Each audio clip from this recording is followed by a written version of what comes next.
Hey, it's good to have you back here with me again. Really hope that life's going well for you, and well, if it ain't, now's a good time for you to kick your feet up and try to relax. Maybe grab a hot drink. Right now, as I'm filming this, it's a little cold out, but who knows when it's going to air. It might be a little warm out by the time you see this, but if it is, grab yourself a cool drink instead. And let's go ahead and look at what we got on the paper today. I'm using 140-pound paper. If you don't know what that means, paper weights are just something that doesn't hold the pad down, but it's the weight of the roll that this paper comes from, because watercolor paper comes from a big roll that weighs, well, what it's called. This comes from a roll that's weighed 140 pounds, and then there's rolls that are like 300 pounds and more or less. This is a middle, average, everyday kind of watercolor paper. This is what a lot of people use. Actually, did I just throw away my sponge? No, I did not. I gotta be sure to keep a hold of my sponge here, because this sponge that I use, I got a little one that's really useful. I don't see it around here though, but oh well. I think I must tear myself off a new one. I must have. Oh, there it is. I was wondering where that thing went. This little sponge here is going to be real useful for painting foliage. Okay, now I always recommend that you start your drawings with you start your paintings with a very strong drawing. If you don't start your painting with a drawing, you can do that, but you might go down to agony town if you go ahead and do that, because it might get a little harder to paint your picture then. All right, let's go ahead and get the big old brush now. Got my big old round out. I'm not even gonna swirl it around, because you know what I like to do to get this to a nice point is I like to swirl it around. I like to hold it by the handle and swirl it around, just spin it around. But I'm not gonna do it right here because it might splash you. And you don't have a splash guard, do you? No. But you weren't planning on going to a show, were you? Well, you got one, whether you like it or not. Anyway, I spin it around, it goes to a nice point. I don't need to do that, but I thought I'd show you just now, just so you know how you can get your round brushes to a nice round point. Especially if they're natural hairs. I like to use natural hair brushes for my round brushes at the very least. There's all kinds of good brushes that are made with synthetic hairs, but I kind of prefer the natural hairs. But if you want to go ahead and get the synthetic ones, go ahead. It's not really a big deal. Alright, let's go ahead into the quinacridone magenta and the phthalo blue today. And while I'm painting here, all the names of the colors are going to be going across the screen, so you have a good idea of what I'm working with. Actually, you know what? I'm feeling a little inspired. Let's just go into plain old phthalo blue today, and let's do our sky that way. What do you say? I think that's a capital idea. Now, here's what I like to do with my flat brushes. I like to use my flat brushes as a kind of, well, wash brush. Yeah, I like to use them as, well, a wash brush. And what I mean by that is that I like to lay down a whole bunch of water when I start doing these pieces, okay? And you might have to lay down more water than you think you need. You want to control your water, but you also sometimes have to put down more water than you think you need, because some watercolor paper is very absorbent, and the watercolor paper that I'm painting on today is a very absorbent paper. Now watch out, and pay attention to all the shapes that you're making, okay? Because you are painting still, even though you're using water. Think of the water as your white paint. Now, watercolor, we don't really usually have a white paint. There's white paints available if you want them, and they can do all kinds of nice things. But we're not using any today because we want to keep the whole process very simple. We want it to be simple, easy to understand. Maybe someday we'll include some white in one of these, but today is not that time. Alright, let's go ahead and we'll paint over all these little things over here. And under the spotlight here, depending on the angle, it's a little hard for me to see where I've gotten the paper wet, if it's still wet, because like I say, the paper is very absorbent, so it can be a little difficult for me to see if this color is, or if this water is keeping the paper wet. You'll find out pretty quickly that you might need to add more water than you think you need. I always say that you want to add more than you think you need, okay? And I think we got more than we think we need right at the top here. It's always at the top where the paper seems to dry the fastest, especially on all these absorbent papers. Now, as you see right there, maybe you can see it, maybe you can't, but there's a little drip going down, and that's as I say, it's one of the trials and tribulations of painting with your paper turned directly upright like this. This is an absolute madman way of painting. All right, let's go in here and let's be bold. Ooh, look at that bold color. Ooh, we might even want to get our little rag here, because we're going to do a little lifting here, and phthalo blue is what we call a staining color. Phthalo blue is what we call a staining color. Now what that means is that the pigment particles are very fine and very, very, very tiny. And when we put them down, they tend to get into all the notches of the paper and they stay there. They don't come back up. It's not a very thick granular color. It's a very soft color. Now, that's not to say that phthalo blue can't be a granulating color, because you can make a lot of colors do just about anything. Okay? Thankfully, while this color is still wet, it's still pretty easy to lift. Okay? And watch the windmills. We need to watch the windmills there. All right. Now this is actually a fairly stressful little piece to start out with, because it's such a big area to paint over with our phthalo color. Phthalo colors. Phthalo colors are the devil, I tell you.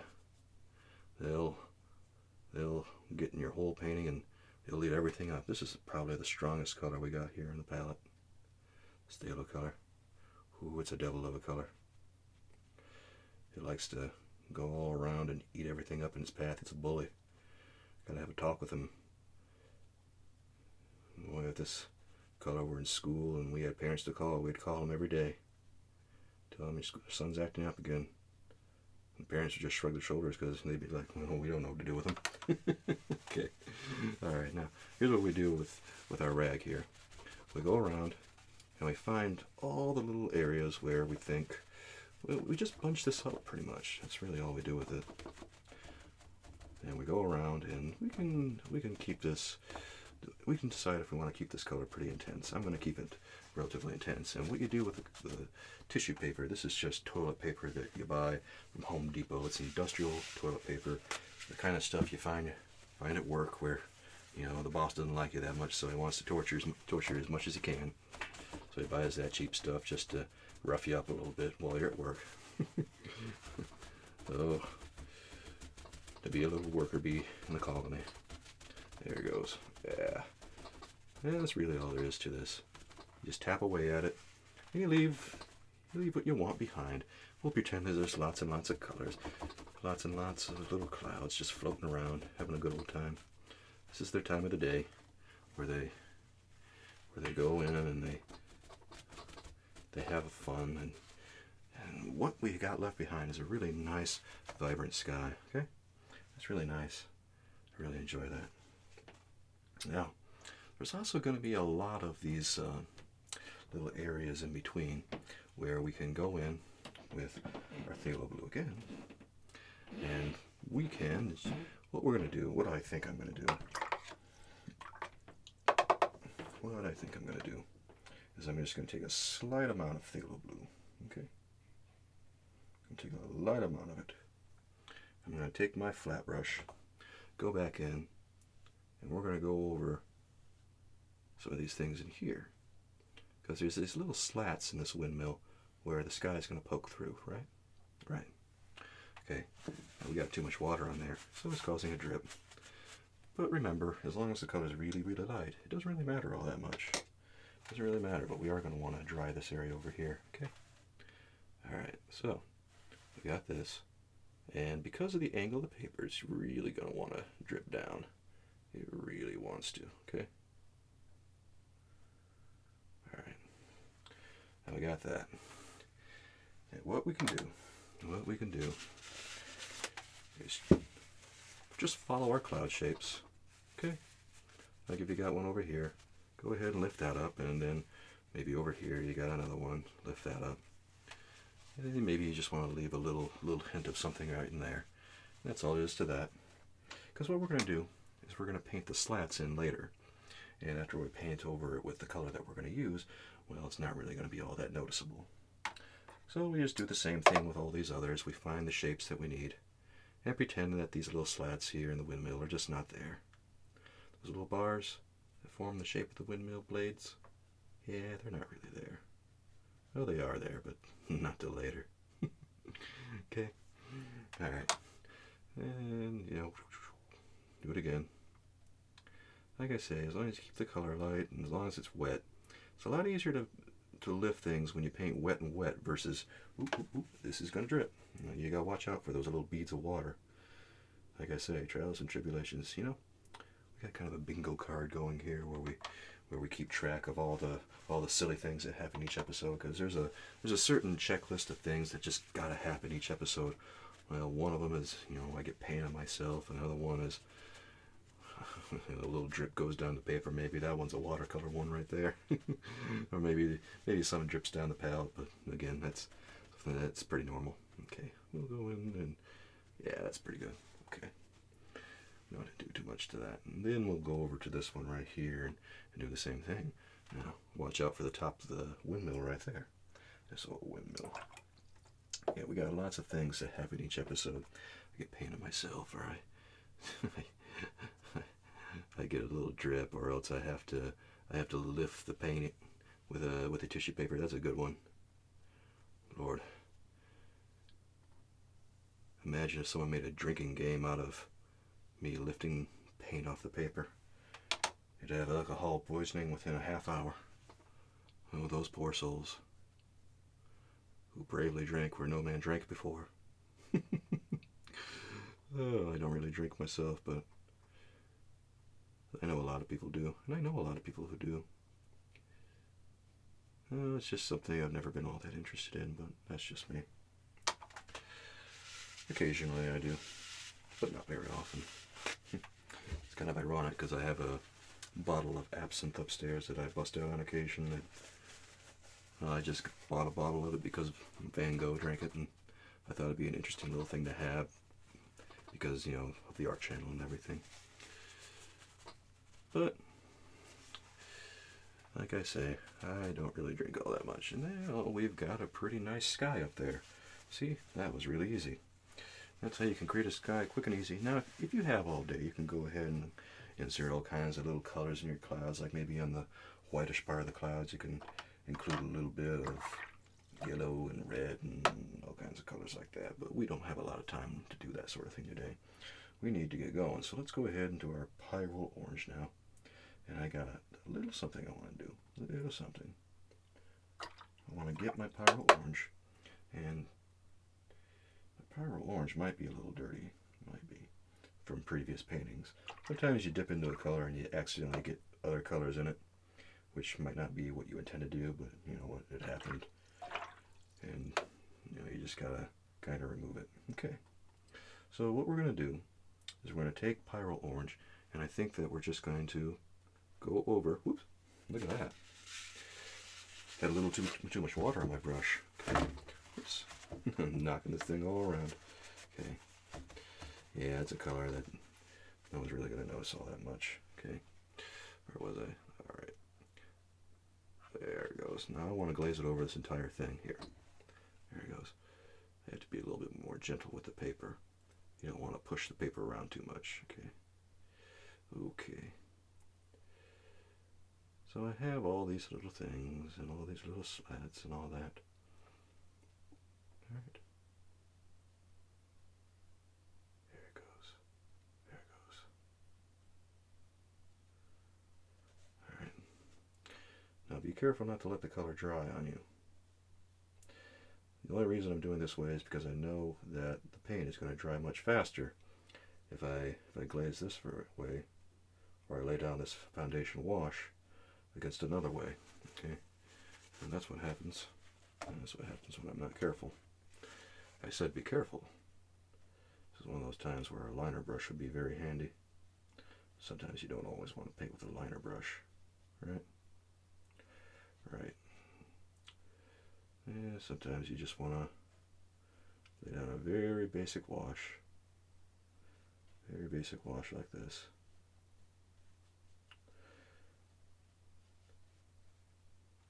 Whenever we paint, I kind of recommend that you try to get the hard parts out of the way first. Because the hard parts will really trip you up if you're not careful. So when you get all the really hard stuff out of the way first, that painting becomes a lot easier. A lot easier. There it goes. Now be careful, because there's foliage on this other side here. I want to be very careful of that, so I don't want to go and paint over all my foliage with a pyrrole orange. Maybe I do later, but not quite yet.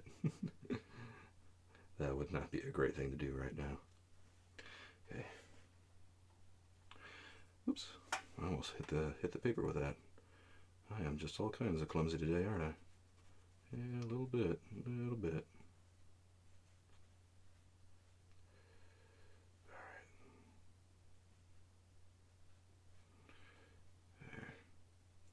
I could use some masking fluid and stuff to keep this from covering a lot of my windmill. And what masking fluid is it's a latex. It's a liquid latex that you lay on top of the paper and you put it on there. It dries and you just paint over the little surface where you want your color to go. And then by the time you're done, you'll be able to lift up that latex and everything should be pretty hunky-dory. Well, I'm not that big of a liquid, a masking fluid kind of guy. I'm more of a, see what happens kind of guy. Let's lift this and see what happens. This probably isn't going to lift very much because Pyro Orange is a very staining color. And besides which, this is so light that we're not really going to be affected anyway by the time it's all said and over. Okay, so we got ourselves a pretty nice color there. And if we don't like it, we can always dull it down a little bit with another glaze. Okay? Alright, now let's pick out some of the lighter stuff that's happening also in this. I think I want to get out my my smaller round for this. That big old round has been doing enough service for right now. Okay, let's go ahead and, you know what I want? You know what I want? I want some ultramarine here. Okay, I want ultramarine. And we're gonna, we gotta paint the blades. I'm gonna get that out of the way right now. Actually, you know what I want to do for that? I was gonna use some ultramarine for that, but I want some phthalo blue. All right, I want phthalo blue and some phthalo green. Yeah, that's a brave color, isn't it? Whew. A little bit more phthalo blue on this. A little bit more phthalo blue, okay? And we're going to keep it very light. We're going to keep it extremely light. Extremely. Okay. So now we're going to go in here and actually, let's get a little bit more phthalo green in this. Okay.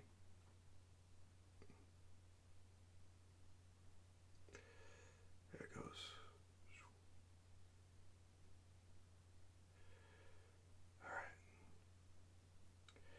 You may even want to get a flat brush for this because of the delicate nature of it. I'm going to get my liner brush to get some of these. There it goes. Okay.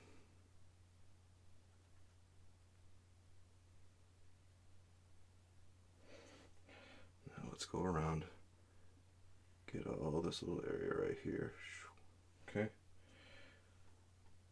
And go around again. All right, we got that. Now let's go in here and see how it looks. And we want this to be pretty soft right now. We don't want it to be very intense. We'll get it intense a little later once we add all the dark colors and everything. But right now, I think that looks pretty good. Okay. That was a stressful color, wasn't it? Yeah, a little bit. A little bit. A little bit. Okay. Let's go in with some more of that color. Let's take care of some more business here. Okay. I'm going to get about the same amount of phthalo green and phthalo blue. And you know what? I want to mix up more of this than I think I need. I'm going to get some more blue. Well, actually, I'm going to get some more green. Well, about equal amounts of blue and green on this. You want it to be a nice turquoise color, alright? Okay. So we should have enough right now to do what we need to do. Alright, let's go in here. Oh, I got some paint on my fingers right there. It's another one for the bingo card. Yeah, it was only a matter of time before that happened, right? Alright. Oh, goodness gracious. Okay, let's go in here now.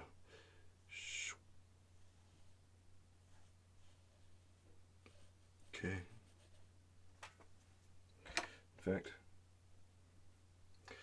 Let me go in here and look at the big stuff with this big old, well, this big round. It's not that big of a round. It's a pretty small round, but still a lot bigger than what I feel like I should be using right now. This is what we call living dangerously.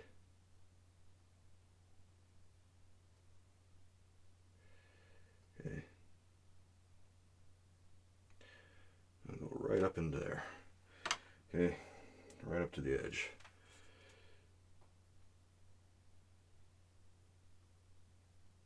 All right.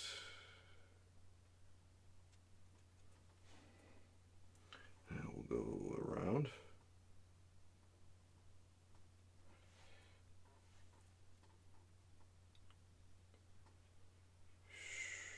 Here we go, just like that. And right here. Perfect. Okay. Now we'll go ahead and lift these. Lift all that mess, because we got a lot of it, that's for sure. All right. There. There. We might have used a little too much phthalo green there, huh? Yeah, tell me about it. Yeah, let's wet it once more and see how it goes. Okay.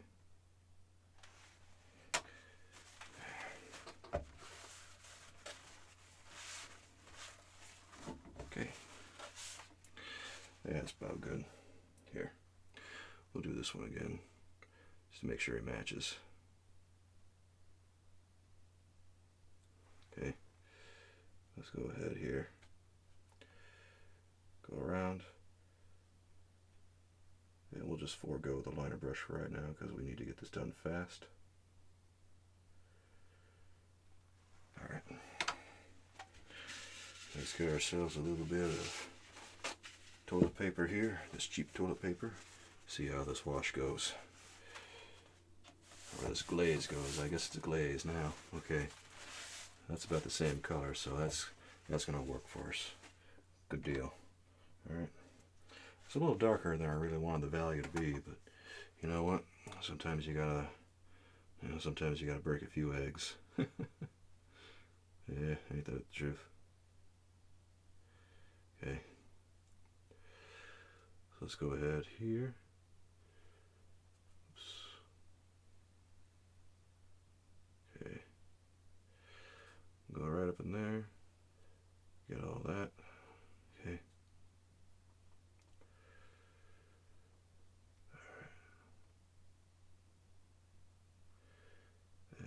Circle around. We'll circle around the rectangle, right?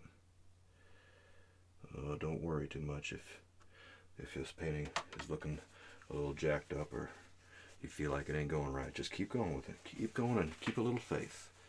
Now let's go ahead and lift some of this. Alright. And boom, that's about the same value. So we're in a good place right now because we want all this to be about the same value right now because we're going to glaze a few things over it. Now let's get this final blade right here. Right up there. There it goes. And where's the slat? There it is.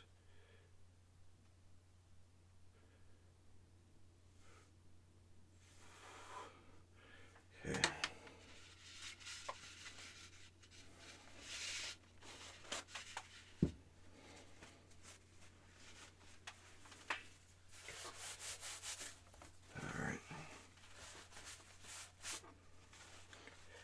Okay, that's turning out pretty good. Let's go ahead with that color now, and we'll paint some of these slats in here.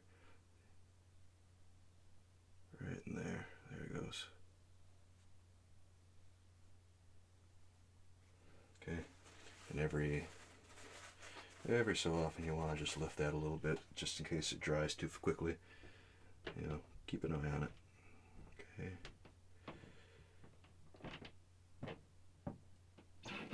I told you this is what we're going to do. All right.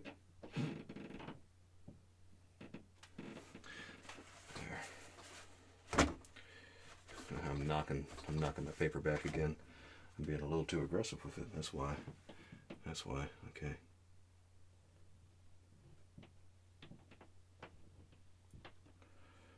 Alright, now maybe every fourth one or so, you want to just dab at the paper a little bit. Take off some of the roughness, some of the dark color in there. Alright.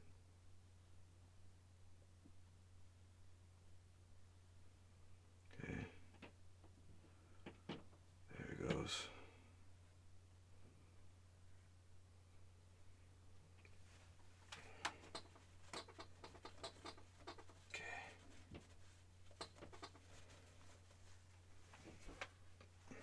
That's not bad. That's not bad at all.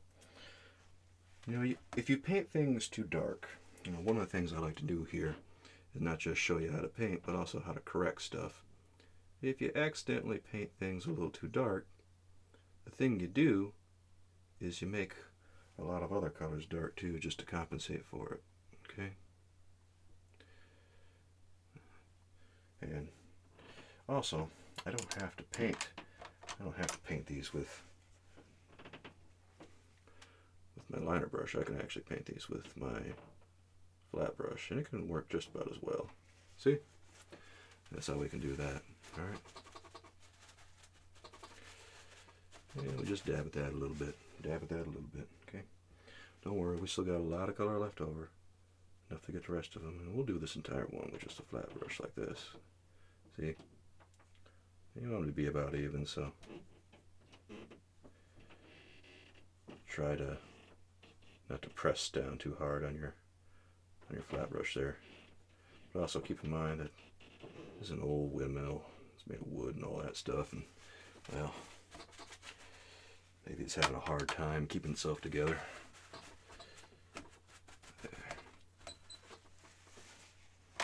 Okay. Alright, here we go.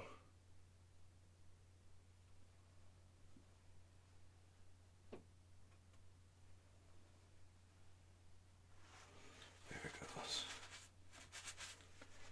There it goes. We're just painting the other side of these, going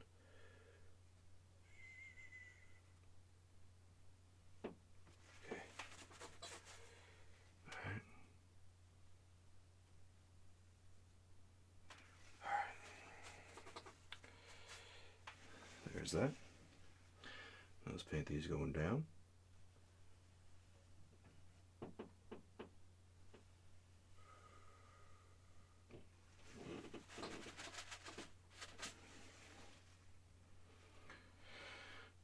Paint these next.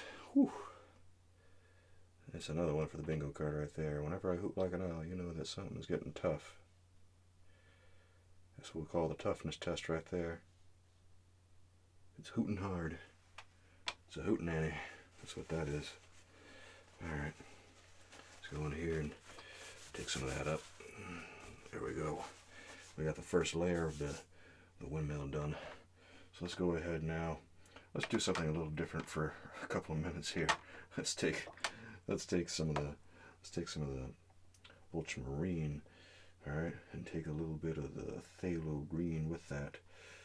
Yeah, what I'm using is a yellowish shade of phthalo green. Okay, and if we mix a little bit of that yellowish shade of phthalo green with the ultramarine, we're gonna get ourselves a nice turquoise here.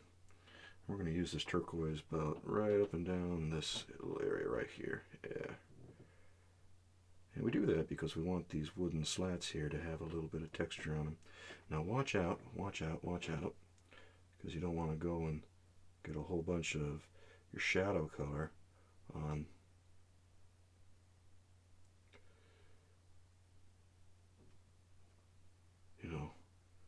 on your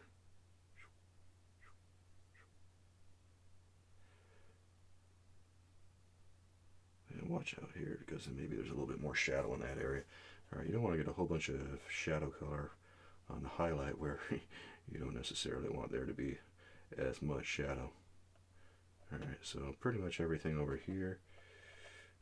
Okay. There it goes. Alright. We'll just leave that color right the way it is, I think. There it goes. Alright. And then over here. Let's paint the easy stuff over here first. And we'll go around this wheel that's kind of just hanging on the edge over there. Yeah, I don't know that much about... Oops, got ourselves a little bit of drip there. Yeah, you gotta watch out for those. That'll take you by surprise if you got too much paint on there. In fact, we might have too much paint over here on this part right here. Yeah. Alright. So that worked out. Okay. Good, we gotta... I'm gonna take some of that off there. It's okay if we lift a little bit on this, because the thing about these particular colors is that ultramarine and phthalo green, they stain a lot. So staining colors, which means they don't really lift. Well, they lift as long as the paper's still wet and the paint's still wet and all that. Alright, so let's go in here. Okay, that's not looking too bad. Maybe over here we'll paint some of that right there. And then, ooh, I don't know. I should probably lift some of that right here. There. That's good. That's good. Now, I'm going to need my liner brush to get in the rest of this because, well, there's a lot of tiny little spaces in here. So, wish me luck on this one. This is what we call it, the moment of truth. Yeah, some truth here. Sometimes I wish painting would tell me a few lies. Okay, what you might want to do, because we're getting close to the same value on a few things here. What you could do, well, what I'm doing is I'm trying to leave this as dark as I can. I don't want to lift too much of this color because I want it to be darker than the... I want it to be darker than the blades of the windmill here, right? Right. So I'm trying to maintain that integrity, which, you know, can be a little bit harder. You know, it's easier said than done, we'll say.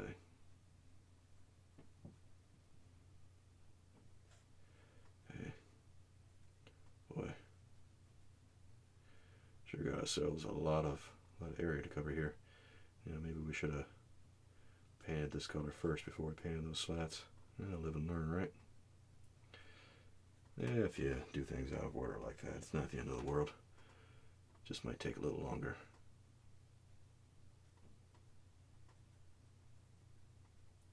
Okay.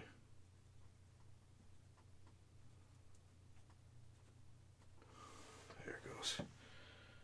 Whew. There it goes again. That's how you know this is a tough one. That's how you know it's a toughie. Okay.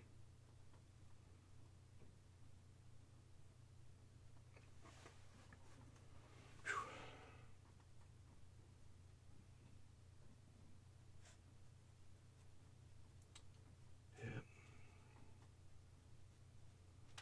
Sometimes you get in the zone and, you know, you start thinking about all the stuff that's going to come next. It's a little bit like playing chess at times when you're painting like this, because you're always thinking about, man, what is gonna come next? Oh, I wonder. And you really do wonder. You think to yourself, boy, is this painting gonna be too much for me to handle, or is this one I'm gonna walk away from victorious? You know, little silly things like that occupy your mind while you're trying to paint all this complicated stuff. Because maybe you've done something like this before, maybe you've never painted anything like this before. We don't really go into this with a sketch or anything, we just go into this with a vision and our hearts. Our vision's in an open heart. And we like to see what comes out, and sometimes we get some really nice stuff, and sometimes we get stuff that is okay. You know, when you start out, you're going to make a lot of bad art. Yeah, that's one of those things you might as well accept right now, because, well, there's no getting around it. If you're just starting out, don't be discouraged if you wind up making a lot of bad art, because, well, you got to make a lot of bad art before you get to the really good art. Alright, but I feel like we're in a good place right now, so I'm not too worried. Yeah, this is actually looking pretty nice. Okay? So, what I want to do is take that color. I'll start going over into these little areas right here. Yeah, we're just glazing over all this stuff.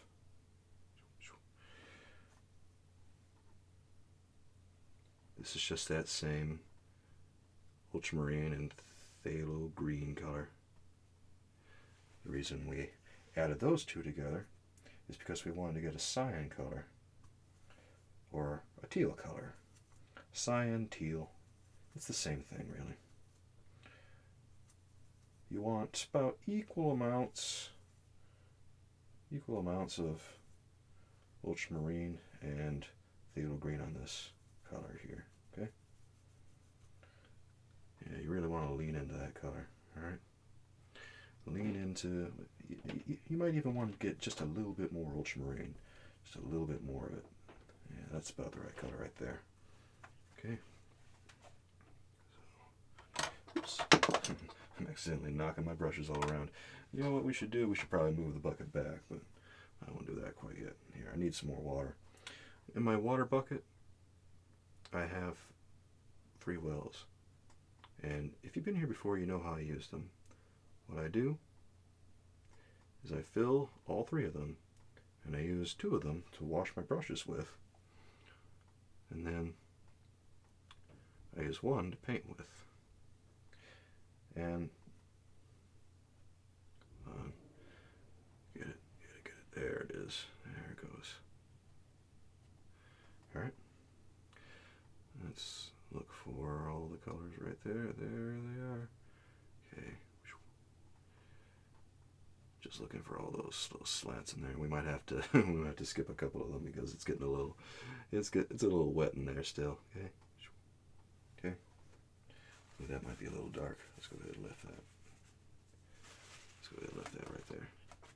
That's better. I want to be sure to add a little bit of water to that. Okay. You want to keep them relatively the same value. About the same value. You don't want to get all gung-ho and start making all these things a totally different color across the board, you know? Okay. There it goes. Now up here, get a little bit more water on that. And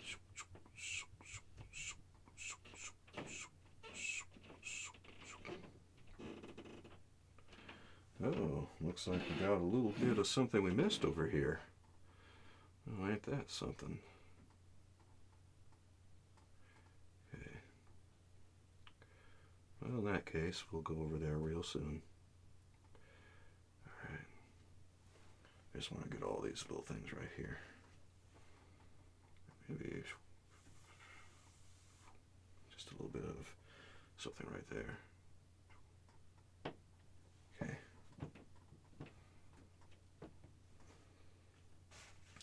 Maybe, yeah. Just to know, just so we know that that little curve is happening. Okay. Okay.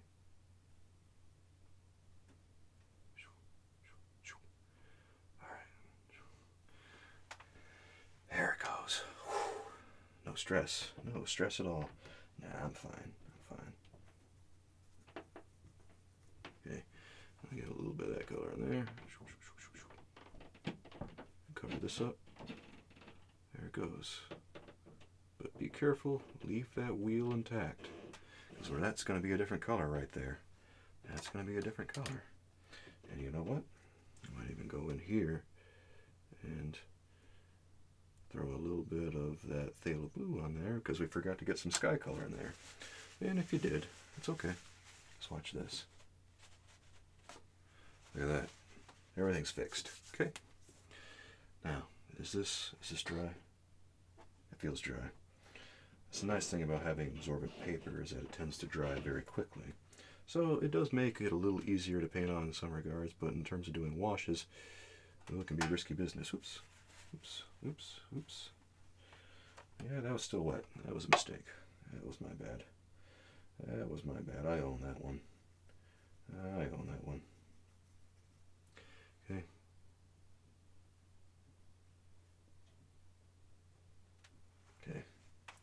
All right, we'll just leave that alone for right now. Now let's look at some of these over here. These little, what do we call them? Blades. Boy, I'm having a real brain fart right now. Here's what I want to do. I want to get a little bit of the Pyrrole Orange and the Phthalo Green. I'm seized by inspiration at this moment. Okay. And I want a little bit more green on this than... Yeah, we'll get about equal amounts of Pyrrole Orange and Phthalo Green on this. And we'll mix a little bit more than we think we need, of course. You always want a little bit more than you think you're going to need. Because if you don't get a little bit more than you think you're going to need, keep it about even amounts of green and orange, I think. Yeah, that's probably going to be about the way to do it. Alright. So right here, right in here, be very careful. And we're going to go down to about...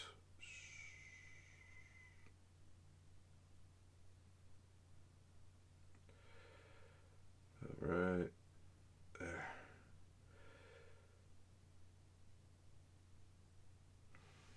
Okay. And maybe we'll just take a little bit off the edge there. That's better. That's better. But we're not done yet. See this little area right here? Oops. Didn't mean to do that, but I did. Okay. There. Now that's looking pretty decent. Okay. We'll get a little bit more water on this. A little bit more water. And we'll just say that, ooh, this little side right here is going to go right there.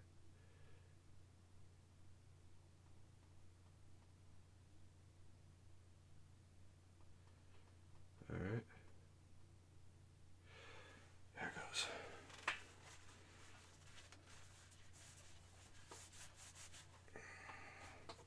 Okay. Keep it soft. I want it to stay soft. I don't want it to get real. I don't want it to get real colorful right there. Or real dark, rather. Okay.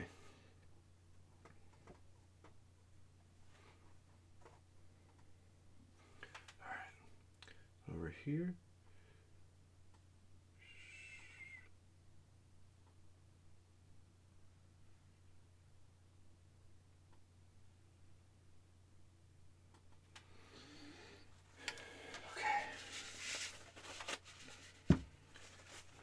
This over here now. Oops.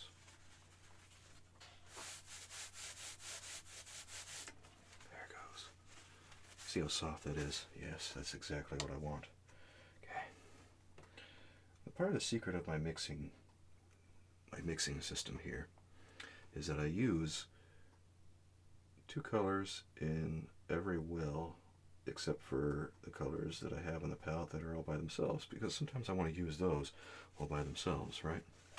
Right. So what I have are two colors in each well.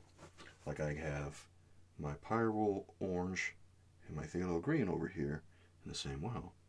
So whenever I want to mix it up again, for any reason, if I need to, it's very easy for me to get. Very, very easy. I don't have to hardly think about it. Okay, then we can go over here and maybe we got another little outline right there. Now the shadow is going to be, well, on the bottom, of course, because the shadow looks like it's coming from, the light source looks like it's coming from over, somewhere overhead, almost, like it's, yeah, it's right about coming this way and back a bit. If that makes sense, because look at the way that the blade is being projected onto the windmill right there. It's interesting to note that. So it makes it easy to decide where we want the little shadowy things to be. Shadows, shadowy things mean shadows in general. Yeah, that's right. Sometimes I forget myself. I get really into what I'm doing sometimes. I get so excited that I just forget things. I wouldn't be surprised if I forgot my own name when I'm painting like this. It's just that exciting. And it's how you know you're having too much fun. I have too much fun doing this. It's true. Just a little too much. Okay. Now we'll get this. Okay. That's better. That's better. Alright. Now, we'll do the other side here. Now right over here. Okay. And then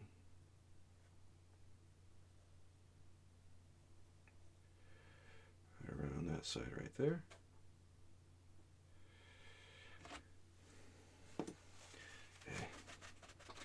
And again, if this is getting a little too much, we can, you know what I want to do? I'll wash that brush off because I forget whether or not I still have paint on it. Okay. All right. Now, oops. Oh man, I might have been better off with my, if that's the way it's going to be, I might have been better off with my, yeah, I might have been better off with my liner brush. Okay.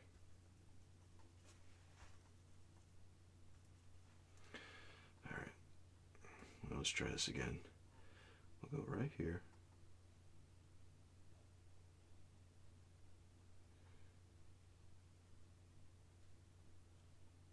Okay.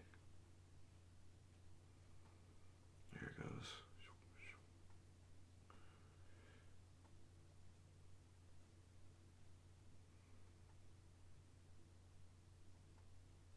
Just tapping the inside. Tapping the inside. That's all there is to this.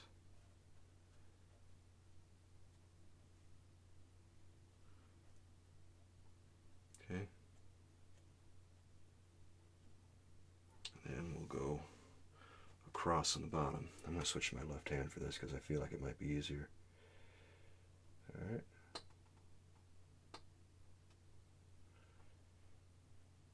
Alright. There's that.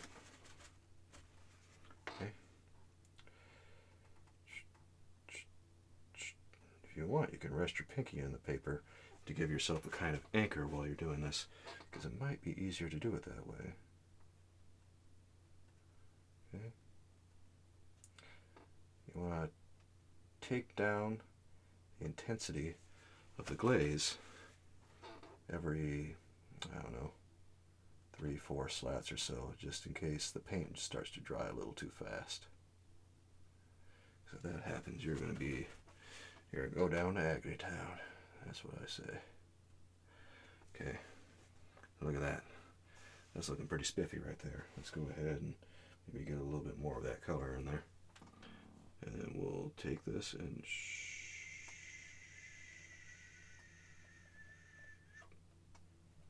look at that. Now, doesn't that look nice? Maybe lift a little bit of that if you can. Otherwise, it looks pretty good. I'm not going to complain much. Yeah, I kind of like that. I like that a lot, actually. And we'll go down here. We can actually give this a nice stroke here. There it goes. There it goes. We can leave that like that, I think. We can leave it like that there. Okay.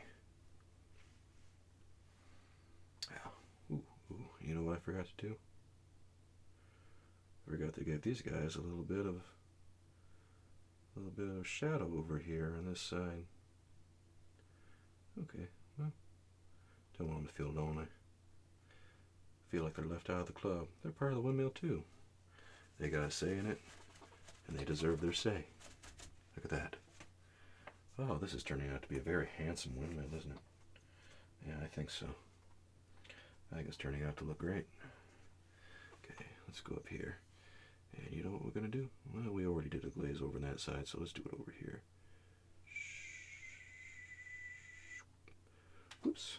we got a little crazy right there, didn't we? Yeah, we did. That's okay. No one's going to see it all that much. And we'll do the one over here. Okay. That was funny. Okay. Alright, now again we'll do the same thing where we just very gently put down these edges. And you might feel they're a little dark, and they kind of are a little dark right now. But you want to be sure to dull them down. Take them down a little bit while they're still wet.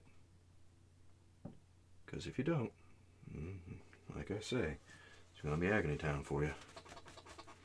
Because the value is going to be a little too dark. And, well, that ain't great.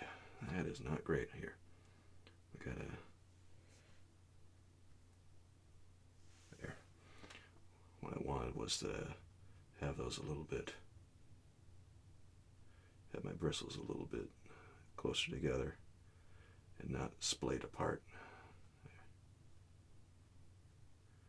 Okay. Just follow what you set down and go underneath it. Okay. Here it goes. Okay.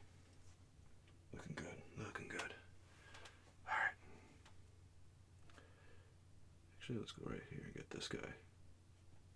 There he goes. All right. And now, the crowning moment over here.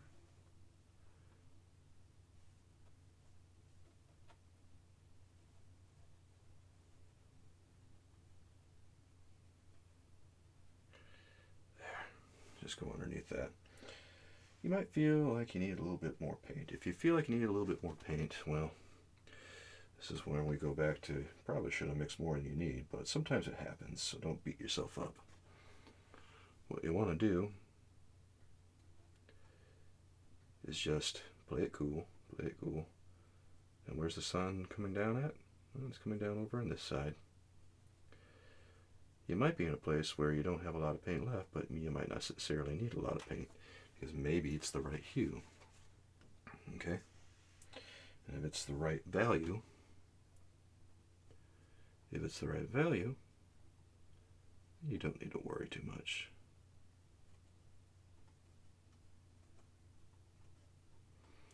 You're probably in a good place if it's about the same value that I'm doing.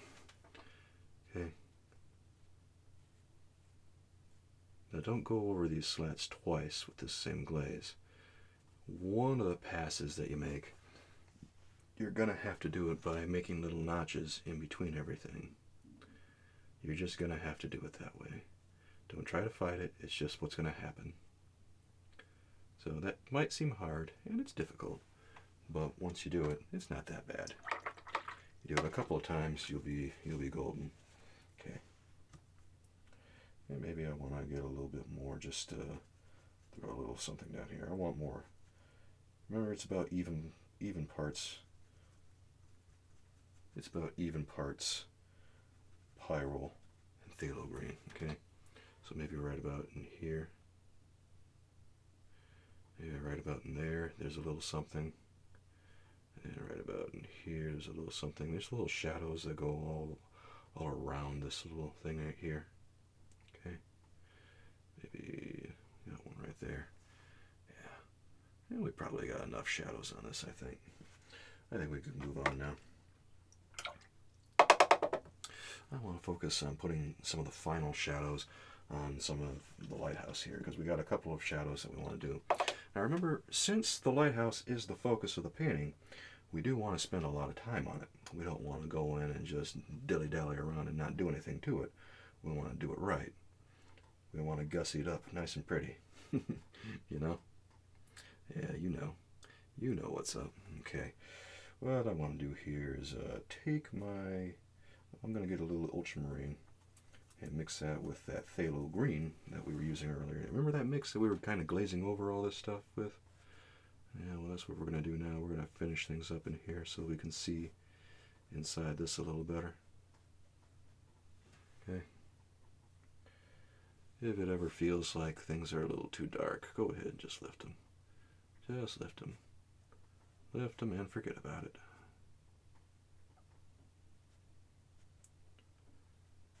Okay. There it goes. Alright. Oops. I'm beating up my paper. Oh boy. You know, this is what I get for painting on an easel like this. This is a ridiculous angle. Saying people don't paint like this. This is not the way you should paint. You should paint with your paper about, probably about at least 45 degrees or less. Okay, I want to get some phthalo blue right now, and I want to get a little bit of the pyrrole. Alright, I want to get a little bit of the pyrrole. Here, I need to get a lot of pyrrole. I'm not getting enough pyrrole in this here. Let me get, there we go. That's a lot of pyrrole right there. That's more like it. Sometimes you gotta really slap that pyrrole on to let that phthalo blue know who's boss, or else he's gonna get real pushy. Alright. So what I'm looking for is kind of a brownish type color. And looking for a brownish color. Alright. And I might need to get my liner brush out for this one, because this is going to be some delicate work right here. If it's some delicate work, let's go and find our spot. And I think I found it right here. Let's go ahead and right about... Let me see. I'm going to do it when I feel confident here. Okay.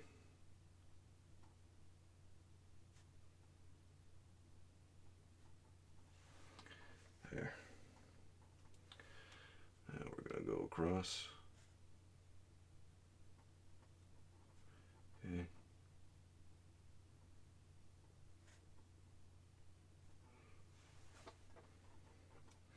What this is just sort of like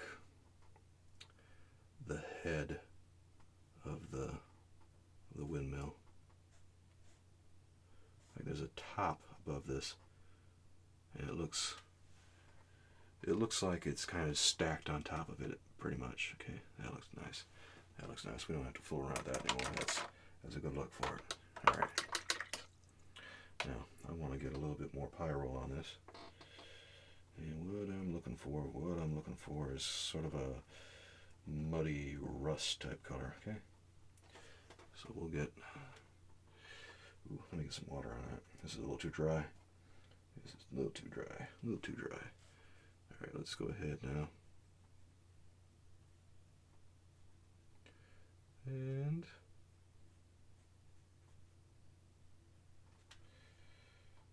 there it goes. Oops. Oh, I got a little pain in my hand. Oh no. Should I getting paint in my hand a second time than the bingo card? That's what I think. That's too easy.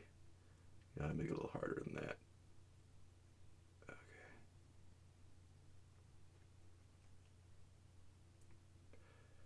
There it goes. There's that wheel. Alright. Alright. Now, I want to add a little bit of a dark color on that. Okay? I want a little bit of a dark color, so right about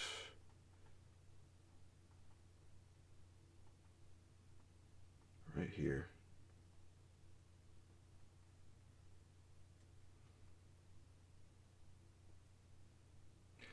Okay.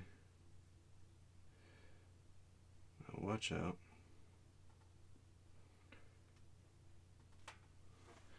And be sure that you try and get like the shadow sides of this, alright? Like that. And we'll go in and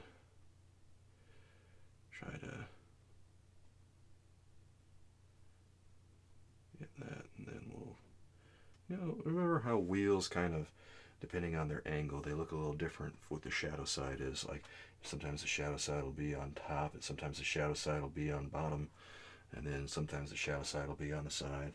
It all depends on the angle, and wheels are particularly difficult because the shadow side of the object on a round object like that changes depending on where on the wheel you are. It's a real tricky thing to try and get down. All right. Why don't we go ahead and put down our stuff, because I think we got the windmill just about complete here. We need to start thinking about everything else. Yeah, start thinking about everything else, right? Yeah, that's fun. Okay. Well, it's a fine windmill at the very least. All right, not fooling around. Let's go ahead and actually let's get the big brush here. We need to do some stuff real fast back over here. All right, so let's get the phthalo blue and the nickel azul yellow. And I want a lot of nickel azul yellow on this, all right? A lot of nickel azul yellow. But not too much. I want this to be kind of a middle green color. Get a lot of nickel azul yellow, but also keep it kind of middle greenish. That's what I want to do. All right, so now let's take a look here. Take a look here and get a wash brush out, a flat brush. Okay. Make sure we don't have any paint in that brush. Okay. All right, that's good. That works for me. All right. Let's watch out here because we got some drips that are waiting to happen. They're aching to happen. They just can't wait to go in here and wreak all kinds of havoc. Okay, let's just lift them. Let's not mess with them. They're not ones to be trifled with. That's the stark truth right there. Okay, so what we're going to do, we're going to take our brush and we're going to kind of just go in and throw these colors down. And actually we're going to do this on more than one side, but here, let's just do it over here. All right, and watch out. Make sure there's no drip going down there.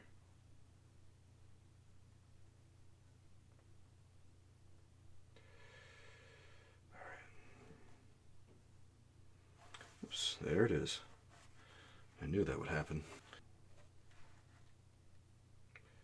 Okay. Let's get this color in here.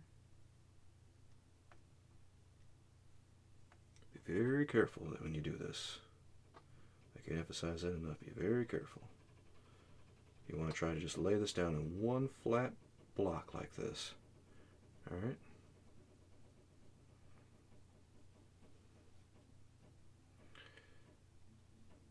All right.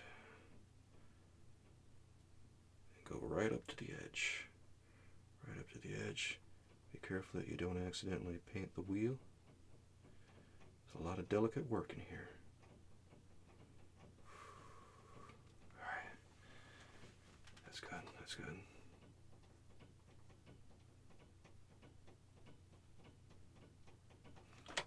Look at that, look at that. Okay.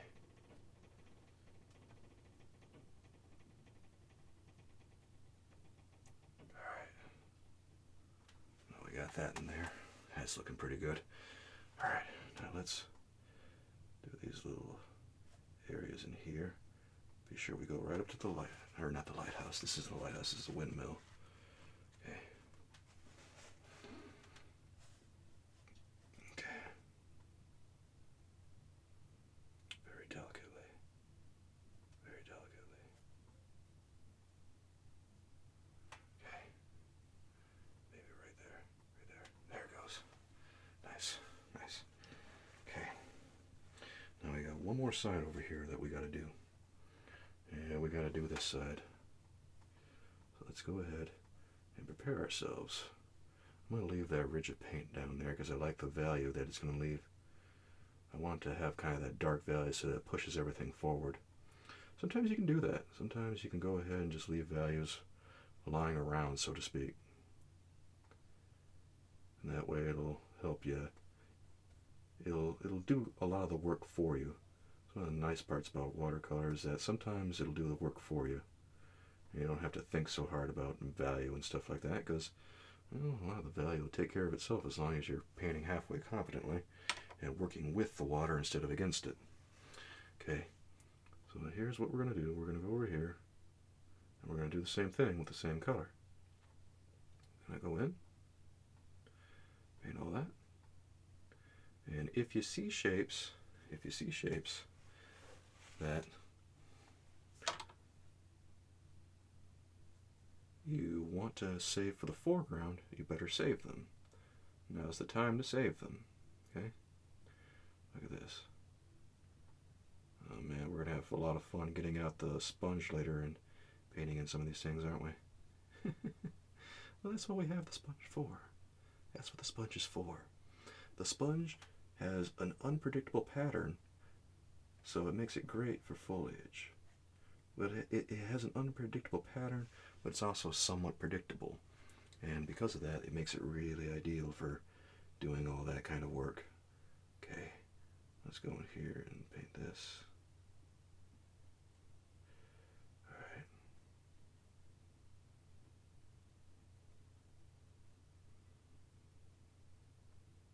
There.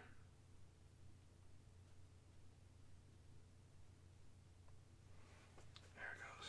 Okay. Actually, we can go in here and paint this too.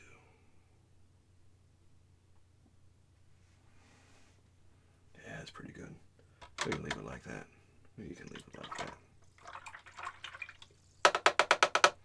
Now, while that's drying, let's go ahead and figure out what we're going to do for all these stones up here in this foreground part right here.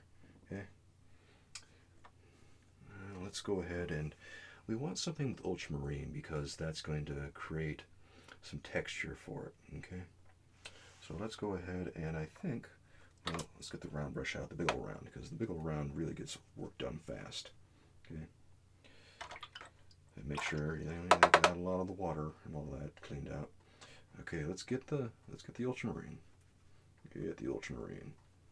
Now we're gonna take some of the quinacridone magenta and nickel azo yellow. What we like to do is we like to use a triad mix, or I like to use a triad mix with a lot of the stuff that I do here. All right. So what I'm looking for is something that's kind of like a dull violet-ish type color. Something that has like a stony gray appearance to it. So we'll just mix about an even amount of the nickel azo yellow and the quinacridone magenta and the ultramarine blue until we got that stony looking color. And then we'll take our wash brush and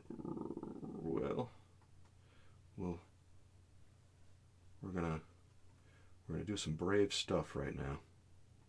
Some really brave stuff, okay? We're gonna go in here, and where a lot of the lines that I've made are to indicate all those stones and everything, I'm kind of gonna just, here we go. There.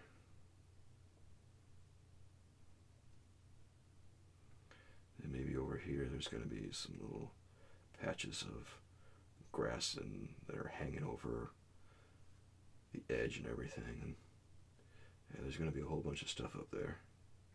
There's going to be lots of greens and all that. Okay? Okay. So now we'll just kind of go in and we'll just pick and choose where we think we're gonna be some stones, and we'll just bunch up the paper, our toilet paper, and just dab at it like this, right, to create the impression of all those stones and everything. Okay, that's about all there is to that. And then if we want, we can go ahead and maybe we'll go in with another color that's kind of, we'll take some of the quinacridone magenta and the nickel azo yellow and create maybe a color that's a little bit more orangish, just to create some variation on some of these stones here. Okay. Be sure you got that ultramarine in there because you don't want it to get too bright. Alright.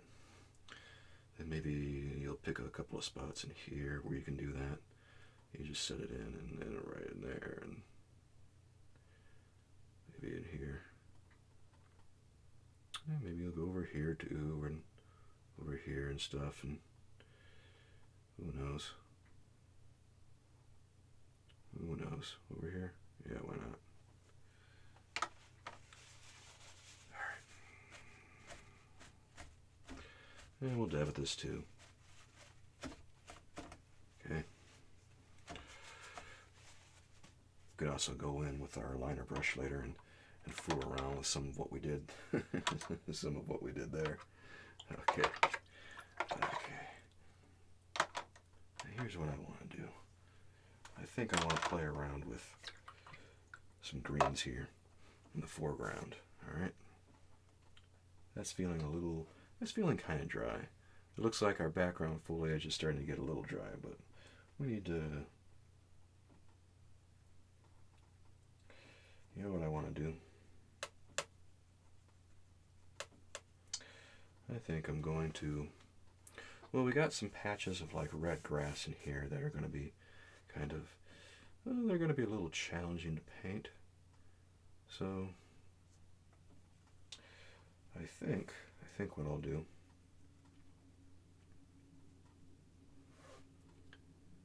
I don't know that I want to necessarily go over the entire thing with the same green color. That might not work. So let's just go ahead and let's just go in where we think this color needs to be, and we'll figure out the rest later. Okay? Because maybe, yep. There's that green color. That green color looks so good. Oh, I can never get over how nice that phthalo green and that nickel azo yellow looks. Oh, they look so nice together. Always creates this nice, natural kind of spring green kind of color, you know? I can just use it forever and ever. Never get tired of it. You know, when you paint long enough and, you know, you have fun with colors long enough, you start to realize that there's certain colors you like and certain colors that appeal to you. Yeah.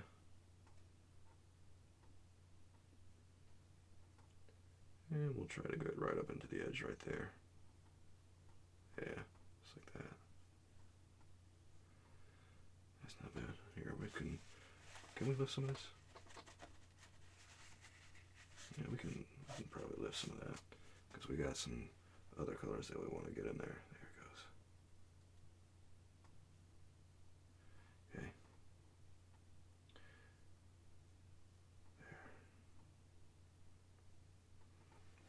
There. Now we got enough space to go ahead and do what we want later. Right? Now, how's this doing? Ooh, that's looking a little wet still. Man, that's taking forever to dry, isn't it? Okay. Okay. Here's what I want to do. I think while we're waiting for a couple of things to dry up, because we don't want to start in the stones quite yet, otherwise we're going to mess up the grass.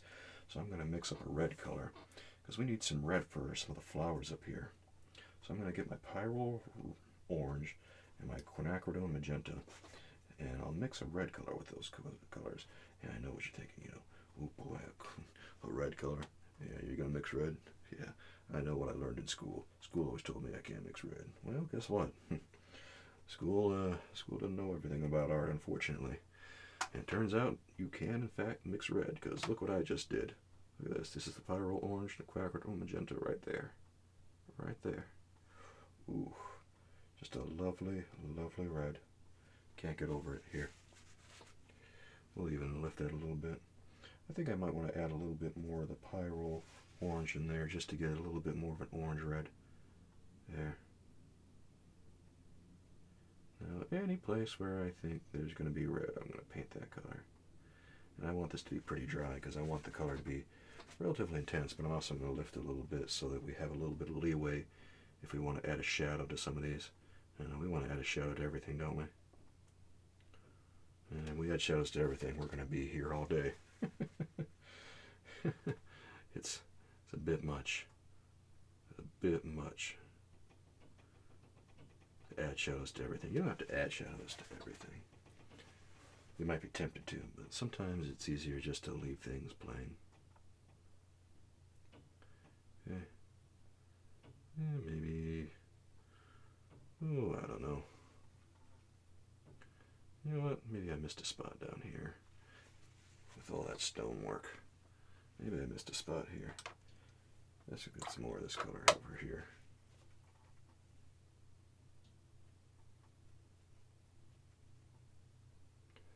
There it goes. There.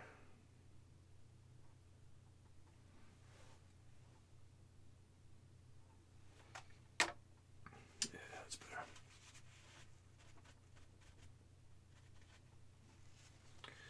Okay. Looking good. Okay, now let's be real careful about some of these areas right here, because it might be a little damp still. Okay, can I still throw that color down? Yep, I can throw it down. Alright. Only put the color down if you feel confident you can do it. That's not to say you should always stop painting until you feel confident, but what I mean is you want to wait until things are dry. As soon as you know it's dry, you'll know it's dry if you lay your hand across it and it doesn't feel cool to the touch anymore. If it still feels cool to the touch, it's not ready to be painted on yet. Remember that. If it's still cool to the touch, or if it still looks wet, not even if it looks wet, but if it's still cool to the touch, ooh, you're going to be in trouble if you put that paint down. It's not going to be any good. Okay.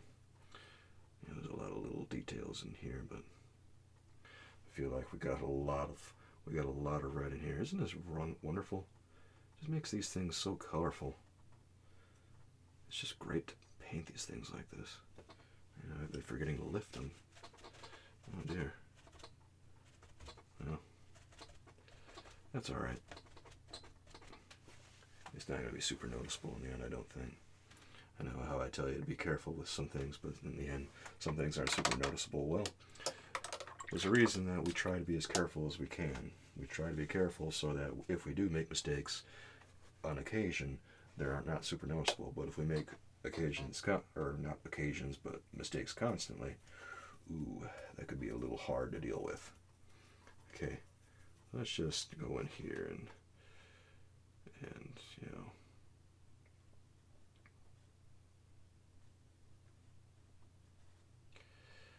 we'll just make some details here to let us know, hey, these are stones. Check them out. Or don't, because it's just a pile of stones. It's not that exciting. Okay. Yeah, you know, the thing about stones is that they're all shapes and sizes, and they're kind of random, so a lot of what I put down here is pretty random and stuff. I mean, look at that. It's already starting to look like stones, isn't it? A little bit. You want to lay down that foundation wash first, so that when you put down some rocks and stuff, you know, they kind of go wherever they want. But then you've got a nice little rock right there. Yeah, that's real handy. Then you can put some little stones all around it, like this. Yeah. Everything's looking real slick. I can't complain at all right now. Alright.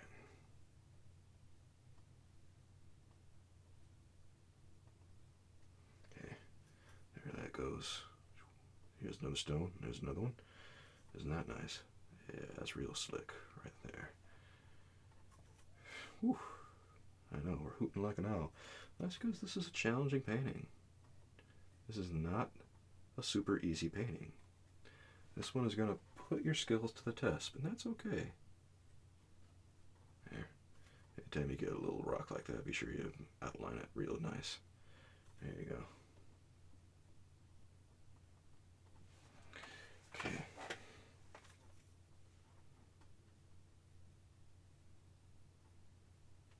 There it goes. Man, this is going to be one nice little painting, isn't it? I think so. I feel good about it. There, now we have our little pile of rocks right there. Is it still wet? I have a feeling. Yeah, it still feels wet. I got some paint on my finger. That'll tip you off right there. Alright, that's feeling pretty dry though. So we can go ahead with our sponge now. Alright, so let's get out our sponge. Our little sponge. Where's our little sponge at? Oh, don't tell me don't tell me I accidentally threw him over in the pile. Oh no. I kind of want that sponge. Oh, there it is. It's right under this little piece right here. That's hilarious. Sometimes I'm real silly. Sometimes I wonder if I know what I'm doing. That's right. Every time you take a look at this and you think to yourself, it's okay to think to yourself every time you look at me doing this and say, what does he know? Yeah, because you're probably right. What do I know? What do I know? Okay, what I want to do, the thing to do with a sponge like this is you want to get it real clean before you start painting with it, because if there's still paint in it, it could get paint on the painting you're working on, alright? So you want to dip it into your bucket, squeeze out once, dip it out in the second well, squeeze out again. Now tear off some toilet paper, just like that. Put it in between your sheets, squeeze it, and it should be pretty clean and ready to go now. Okay, so our little piece of our natural sponge is good. Alright, so here's what we're going to do. Here's what we're going to do. We're going to take that phthalo blue, alright, and that Nicolazo yellow, and then we're going to get some quinacridone magenta with phthalo blue. And we're going to mix ourselves up a nice dark green color. Okay, not too dark, not too dark. We still want things to be pretty green, so leave a little bit in there. Okay. Now, here's what we're going to do. Here's what we're going to do. We're going to dab that color into your sponge, and now, depending on where you want things to go, you can bend this sponge around and start dabbing in little details like this. Okay? Just like that. And you can pick and choose where you want them to go. Because maybe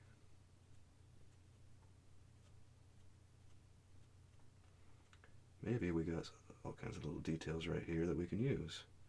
Maybe they kind of go in here.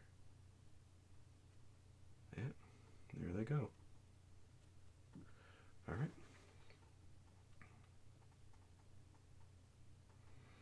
They don't have to go everywhere. Sometimes you got little interruptions and everything. And sometimes you got little pieces, bits and pieces you want to keep intact. Like right here maybe. Maybe you got that right there. And you got this coming down here. Okay. And you got this little section right here. And then, yeah.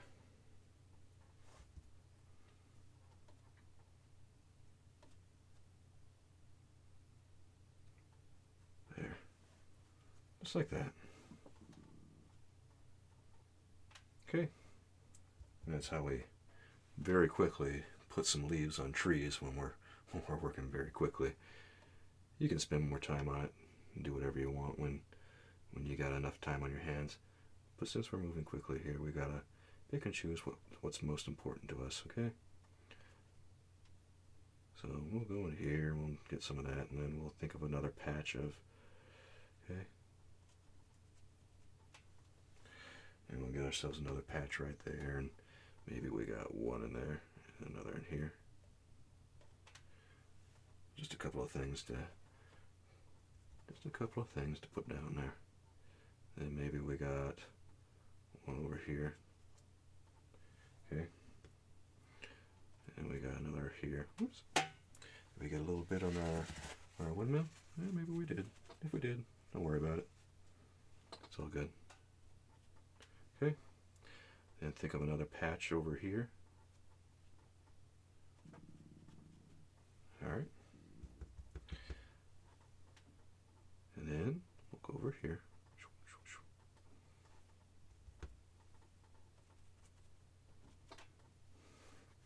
Just imagine all the little planes and everything. Like maybe we got a little one in there. Yeah. All the little shadow areas. Trees are real unpredictable with the way that they're going to have shadow areas like this. So there's going to be light and shadow areas all over. They're going to be all over. And they might even go, let me get my other hand in here on this action. Maybe they'll go right in there, and then this one will go right here.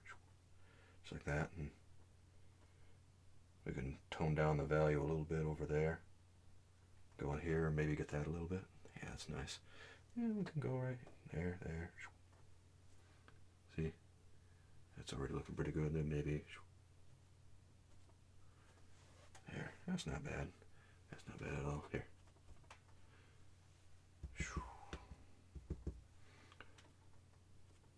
There. You can choose a few more places where it could be a little darker. Maybe over here. Okay. And right here. There it goes. And maybe over here. We'll just... There it goes. There. And that's all we really need to do for that.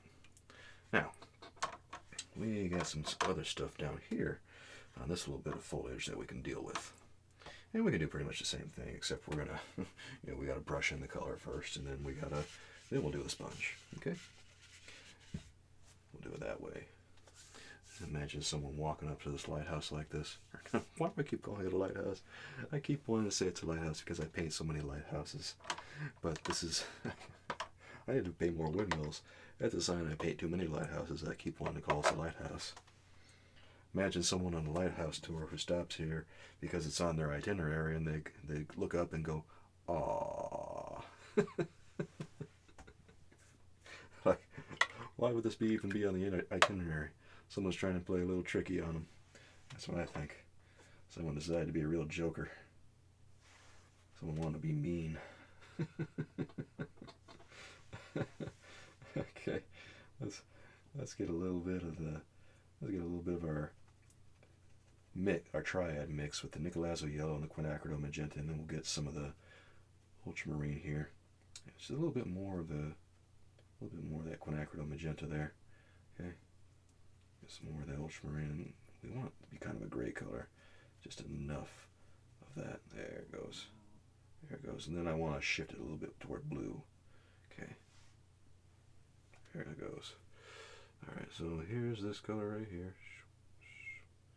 What we got here is a little bit of a fence. Alright.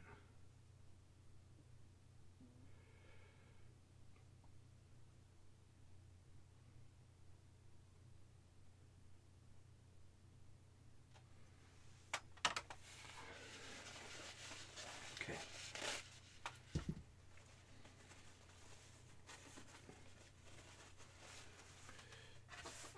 There it goes. We got that. Now let's get... I think that's already dry. That's how absorbent it is. Okay, let's get that color, and just do a little shadow right here. Do a little shadow on the other side. There it goes. That's good. We don't need to fool around with that any further. Okay, now let's think about what color we need for... What color do we need for this little foliage bit up here? I'll tell you what color we need. We need a real yellow green. So let's get the phthalo green, Nicolazo yellow, and add a lot of Nicolazo yellow. I mean a lot. Alright. You know what I'm going to do? You know what I'm going to do? I am just going to paint all this. And then I'm going to leave it alone. Well, I'm not going to leave it alone. I mean, I'm not going to try to lift it. Although I guess I could.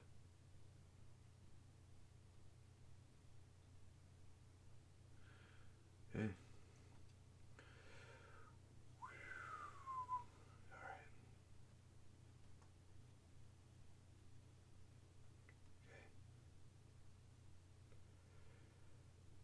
Hey, there he goes.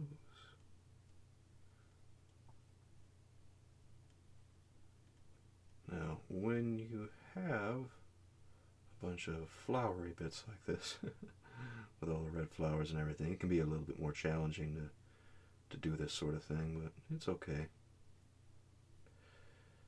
You might paint over them occasionally, but try not to do that too much. Try to leave them alone for the most part.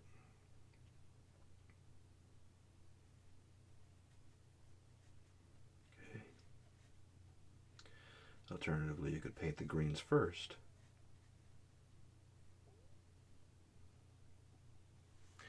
And then you could paint the flowers like this, which would probably be the smart way to do it, if we're being totally honest. Okay, you see what this is? This is what we call a little bit of a break, because we're up against this fence post right here. So that can give us a moment to compose ourselves and think about what we want to do next. We'll keep painting this mass here. That much I know. Did I get any paint in my hand? Nope. Thank goodness for that. Okay. That's looking pretty sweet. Okay. Paint's still wet, so let's go ahead. Here we go. Now it's a little lighter, and I want it to be a little lighter because we still need to get all the foliage and stuff over. All right, or the shadows, I should say. I'm getting tripped up in my thoughts too. You know, that happens when you paint. I try to offer you a lot of advice and commentary as we do this sort of thing. Little bits of painting advice just to help you on your way. Remember that everything I say, it's not how you have to paint. It's just how you could paint. And if you have completely different ideas about how you want to do something, well, that's great. That means you're thinking. And that's really what I want you to do. I want you to think about what you're doing. Think critically. And then I want to just set you on your way to go and make some art. You know how my theme song goes. Boy, I can't believe I wrote my own theme song. Sometimes I think about that and think to myself, well, it'd be a real nice theme song if I could sing any. I know I'm not that bad, but I'm not that good either. I might re-record it again someday just to see if I can oops, I almost knocked my brush over. See if I can sing a little better. Well, that said, it's a lot better than the first version was. The first version was kind of a little rough. A little rough, to say the least. Ah, well. Okay, let's go ahead and get some more. Let's get about equal amounts of phthalo green and nickel azo yellow on this, and I want to take just a little bit of my quinacridone magenta here. Okay. Take a little bit of the quinacridone magenta on the side here. Yeah. Let's get him involved. And I want to dull this green down ever so slightly. Not a lot, not a lot, okay? In fact, I think I might have gotten just enough. Alright, so, like I say here, with our sponge, you want to squeeze it out, take it in the second well, squeeze out again, put it between these tissues, this toilet paper, dry it off like that, okay? And now we got, oh boy, this toilet paper really is cheap. It's just falling apart in my hands. That's awesome. This is how you know you got the real cheap stuff. It falls apart right in your hands. Swell. Okay. Now I got my beloved little piece of sponge here. I'm gonna dab it right in the paint. That's all you gotta do. You just gotta press it down and dab it. That's all there is to it. And then we're gonna go over and whew, now comes the moment of truth, so to speak here. We don't have to necessarily dab it down. What we could do is make little strokes.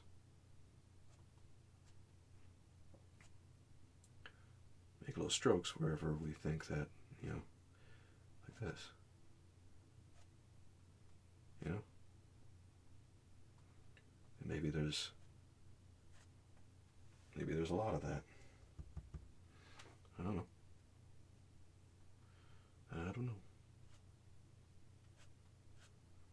Maybe you just want to pick out a few areas and get some more green in them. There it goes. Maybe over here.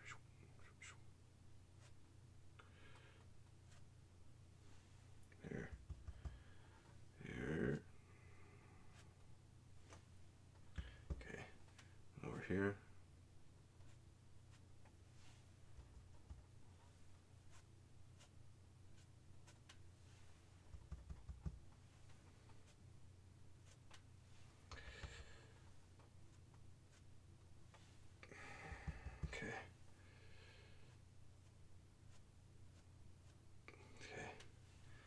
Alright.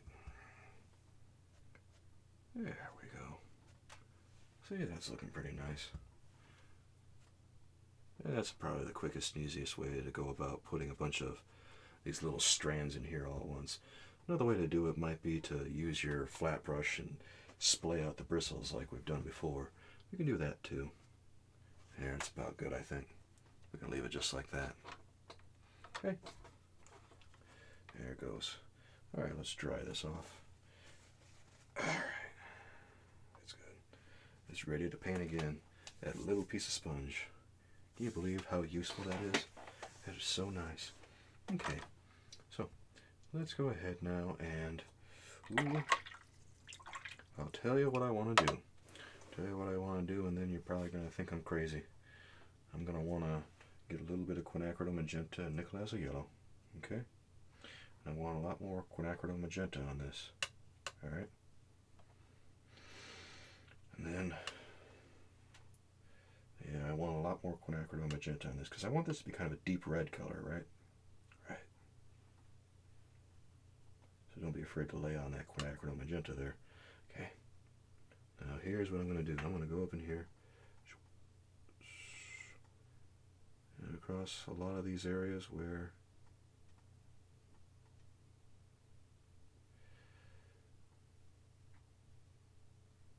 yeah, there it goes. Now what we can do is we can add some texture to some of this after we're done. What we do a lot of the time is to speed things along. We just paint a flat layer, a flat wash like this, okay? And we add some texture to the picture after the fact, because that makes it a lot easier to add detail without making it real painstaking, so to speak.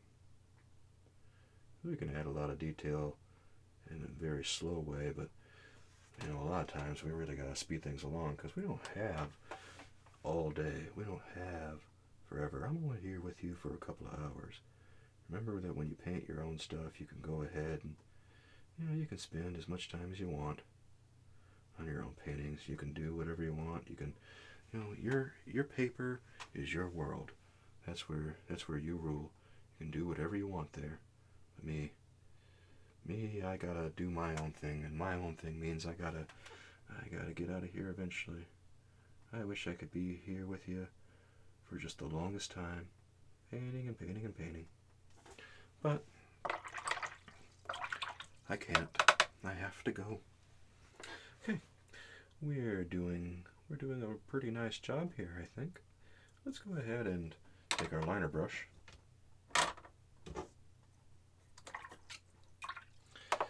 Let's take our liner brush and get some of our red color, and then we'll just, we'll go over some things over here. Like maybe we'll further define all those red flowers over here in the there. You don't have to make it real complicated. Maybe they just got a real nice shadow side on them over there, like so. Okay.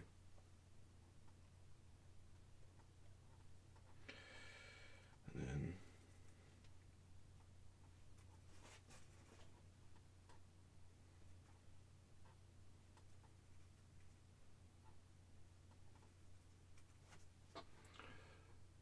there. If you need more red, just mix up a little bit more pyrrole and quinacridone magenta. That's all this is. It's all it is. There. And look at all those flowers that we got. We can even add a couple more here and there if we really feel like it. I'm going to add one right there. And what the heck, I'll add one right there too. Maybe one right here. Yeah. Just have a good old time putting flowers in. That's what we're doing. Okay. Okay. Now, I've got another flat brush here that I think I want to use. And, ooh, here we go. You know what I'm going to do? I'm just going to take a little bit of the And I'll take a little bit of the nickel yellow and the little green that we were using, and I'm gonna split the bristles.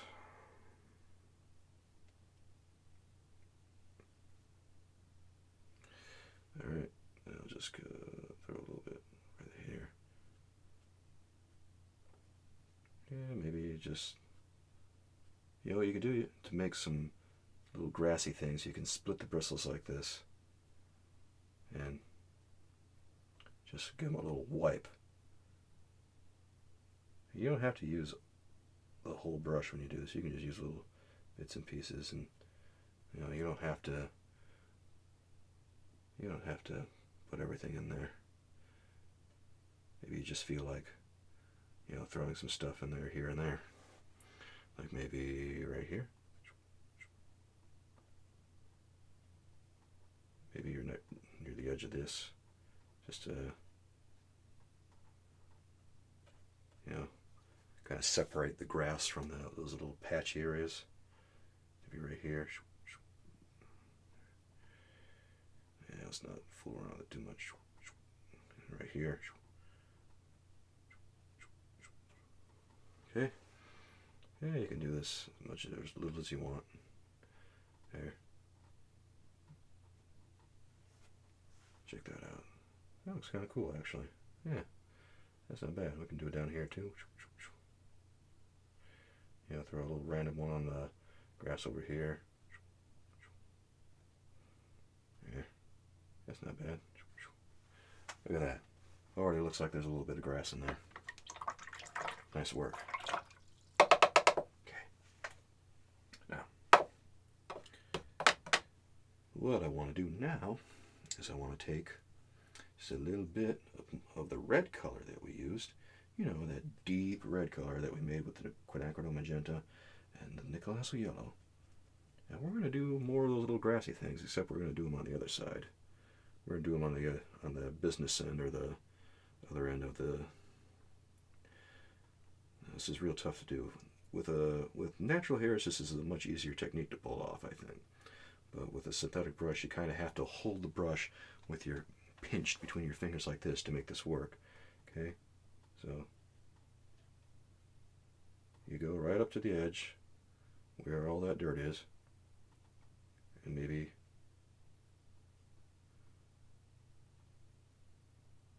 yep, where all those shadow areas are, or where you think there's going to be some shadow areas. Okay. You just give them a little love tap right there. And be sure you try to splay those bristles as much as you can. Okay. Yep, that's what there is to it.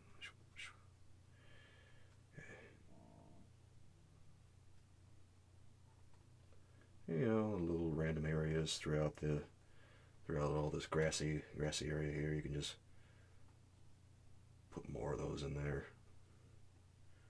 Again, you can put as many or as few as you want. I'm going a little nuts with it just to really demonstrate it here. Here, one right there. If you get like a little area where there's a big, like, bloom or something, you can just throw some of those down and no one's going to be any the wiser. See, right there. Okay, I think we got this down.